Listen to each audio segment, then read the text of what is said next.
ఇప్పుడు ఈ కృత్తికలు 6 పిల్లాడికి 6 ముఖాలతో ఉన్నవాడికి 6 పాలిచ్చారు. వాడు పాలు తాగాడు. పుత్రస్త్రైలోక్య విఖ్యాతో భవిష్యతి న సంశయ.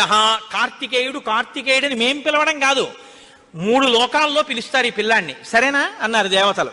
అప్పుడు వాళ్ళు పాలిచ్చారు.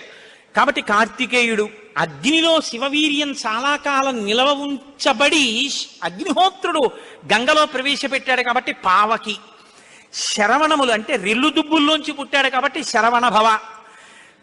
ఎప్పుడు శుద్ధమైనటువంటి బ్రహ్మణ్య జ్ఞానంతో ఉంటాడు కాబట్టి సుబ్రహ్మణ్యం.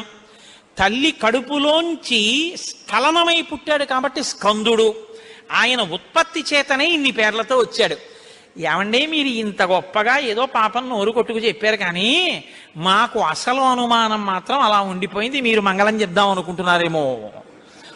అలా అనత్సా దేవతలు.